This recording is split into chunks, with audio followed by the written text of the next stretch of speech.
पाकिस्तान में जो 1-1 किलो आटे के लिए मर रहे हैं, वो वीडियो आपने देखा ही होगा। किस तरह से पाकिस्तान बदहाल हो चुका है, बदहाली के माहौल में है। किस तरह से वहाँ भूखमरी हो गई है। 2019 के इलेक्शन में मोदी जी ने कहा था कि मैं पाकिस्तान को कटोरा लेकर भीख मांगने के लिए उसकी ऐसी हालत कर दूंगा कि उसे भीख मांगना पड़ेगा। और आज वही हुआ है। पाकिस्तान एक हाथ में कटोरा और दूसरे हाथ में न्यूक्लियर बम लेकर घूम रहा है। अभी भी नई एक क्लिप निकल कर आई है पाकिस्तान के प्रधानमंत्री का, वो आप देखिए किस तरह वो कटोरा और न्यूक्लियर दोनों की बात कर। मैं अभी 2 दिन पहले सऊदी अरब से होके अपने यूएई से होके आया हूँ। वहाँ पर यूएई के जो सदर हैं मेरे भाई जनाब मोहम्मद बिन जायद, उन्होंने इंतहाई मोहब्बत और शफकत से उन्होंने वो पेश आए। उन्होंने अपना दिल खोल दिया हमारे आगे। तो मैंने उनसे कहा कि आपने $2 अरब का जो कर्जा दिया है पाकिस्तान को, मेहरबानी कर उसको रोल ओवर कर दें। और मैंने फैसला किया था कि मज़ीद उनसे मैं कर्जा नहीं मांगूंगा। मैंने फिर आखिरी वक्त फैसला किया और हिम्मत बांधी कि मैं उनसे मज़ीद कर्जा मांगूं। तो मैंने कहा कि जनाब मेरे आप बड़े भाई हैं और मुझे बड़ी शर्म आ रही, लेकिन मजबूरी है हमारे, आप जानते हैं, आप हमें $1 अरब और दे दें। तो उसने कहा कि शहबाज शरीफ आप मेरे भाई, मैं आपको किस तरह इनकार कर सकता हूँ, मैं हाज़िर हूँ। कि मुझे बड़ी मुझे आई फील वेरी एम्बेरस्ड कि मैं आपसे हर दफ़ा आता हूँ, कोई और आता है तो आप कहते तो नहीं, लेकिन दिल के अंदर तो आप समझते होंगे ये पैसे मांगने आ गए हैं। तो मैंने कहा कि ये पाकिस्तान, एक मिसाल इसकी ये है कि एक हाथ में हमारे एक न्यूक्लियर ताकत है और दूसरे हाथ में कशकोल। ये आग और पानी का ये कब तक ये मिलाप हो नहीं सकता, कब तक चलेगा।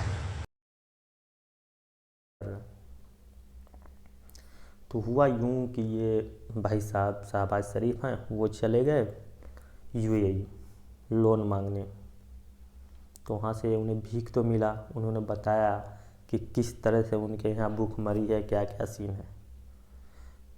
तो यूएई आखिर ठहरा मुस्लिम देश, वो तो हेल्प करेगा ही।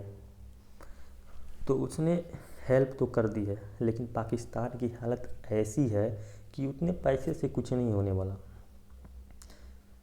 भाई न्यूक्लियर लेकर क्या कर लोगे? अपने लोगों को बचा पाओगे तब ना तुम्हारे न्यूक्लियर्स काम आएंगे। जब अपने लोगों को तुम खाना नहीं दे पा रहे हो, तुम्हारे न्यूक्लियर किस काम के आएंगे? बम खाएंगे लोग, हैं? बम खाएंगे, गोलियां खाएंगे। जहाँ पर जिहाद उत्पन्न होता है, देखिए जो जो भी मुस्लिम राष्ट्र हैं जहाँ पे इस तरह की आतंकवादी गतिविधियाँ होती हैं, वहाँ का हाल देख लीजिए। वहाँ के खाने के नाम पे लाले पड़े हैं। मिस्र का देख लीजिए, मिस्र ने 9600 नई मस्जिद बना दी 9 साल में। अभी मिस्र का हालत बिल्कुल पाकिस्तान के तरह हो गया है। 9600 मस्जिद, एक दो की बात होती, उसने लगभग 3200 करोड़ खर्च किया। अब 9600 मस्जिद बनाने में पैसे तो लगेंगे। तो एक और मुल्क पाकिस्तान की तरह ही भुखमरी के कगार पर खड़ा है। और हमें पाकिस्तान के सूर इतने बदले क्यों हुए हैं? आखिर में जाके उन्होंने कहा नहीं, अब हमें बात करनी चाहिए। क्यों बात करनी चाहिए? क्योंकि वहाँ पर इतनी भुखमरी हो गई है, क्योंकि भाई बंदा खाएगा नहीं तो मर जाएगा। इसलिए पाकिस्तान अब अपना सॉफ्ट कॉर्नर निकाल कर दे रहा, भाई हम बात करने के लिए रेडी हैं। और ये बात भारत के पॉलिटिशियन मोदी जी बिल्कुल अच्छी तरह समझते हैं कि क्या चल रहा है यहाँ पर।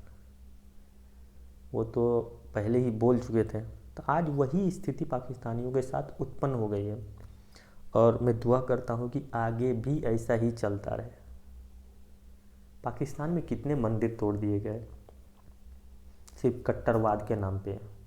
आतंकवादियों ने कितने हिंदुओं का धर्म परिवर्तन करा है, कितने हिंदू बेटी बेटियों का बलात्कार किया जाता है, लेकिन कोई कुछ नहीं बोलता। वहाँ पर भाई अगर तुम उसके खिलाफ जाओगे, उसके धर्म के खिलाफ वहाँ पर, तो आपको सज़ा मिलेगी। लेकिन इंडिया में ऐसा कुछ नहीं। आप हिंदू धर्म को जितना गाली दे सकते हो दे दो भैया, कोई दिक्कत नहीं। यहाँ पर तो हमारे हिंदू ही ऐसे हैं, वही कहेंगे नहीं भाई सही है कोई बात नहीं, दो। हमारे हिंदू सपोर्ट में जाते हैं। तो पाकिस्तानियों की यही हालत होनी है और आगे भी होती रहेगी। हमें बहुत खुशी मिलती है इस तरह की हालत देखकर पाकिस्तानियों को। आपको भी खुशी होनी चाहिए, आपको भी खुश होना चाहिए कि हमारा एक देश है और एक देश जन्म लिया 1947 में। आज वो कहाँ पहुँच गया, हम कहाँ पहुँच गए, वो कहाँ पहुँच गए। आज पाकिस्तान दाने दाने को मोहताज है, उसे खाने को कुछ नहीं मिल रहा। और पाकिस्तान इसका जिम्मेवार खुद ही है, कोई और कंट्री ने उसे लूटा, ना कुछ करा, ना कुछ कर नहीं करा, लेकिन उसका जिम्मेदार पाकिस्तान खुद है। उसने जो किया वो भुगत रहा है और आगे भी भुगतेगा। ये सब चीज़ें चलती रहेगी पाकिस्तान के साथ। लोन लेकर भाई कितना कितना जियोगे, जब तक लोन है तब तक। लेकिन एक दिन ऐसा आएगा जब सारे देश आएंगे, भाई नहीं अब हमसे नहीं होगा, तुम दामाद नहीं हो जो कोई हम झेलें। तो बहुत जल्दी वो भी दिन आएगा। और ये जो अच्छी अच्छी बातें की जा रही है अब इंडिया के बारे में, इंडिया ये, इंडिया वो, इंडिया ऐसा, हमें इंडिया से बात करनी चाहिए। तभी तक तो वो कश्मीर के मुद्दे पर बात करना चाहते थे कि कश्मीर, जब तक कश्मीर के बारे में बात नहीं होगी, 370 नहीं आएगा, तब तक हम इंडिया से बात नहीं करेंगे। लेकिन अब उनके सुर पूरे तरफ बदल गए हैं, क्योंकि उन्हें अपनी औकात का अंदाज़ा हो गया है। भाई जिहाद से पेट नहीं भरता, लोगों को मारने से पेट नहीं भरता। जिहाद करने से तुम तो खुद मरोगे और 5 और को ले मरोगे। जन्नत भी जाओगे तो भूखमरी में जाओगे भाई, भूखे जन्नत पहुंचना पड़ेगा। ऐसा सीन हो गया है पाकिस्तान का। Thank you for watching. Please don't forget to like, share and subscribe.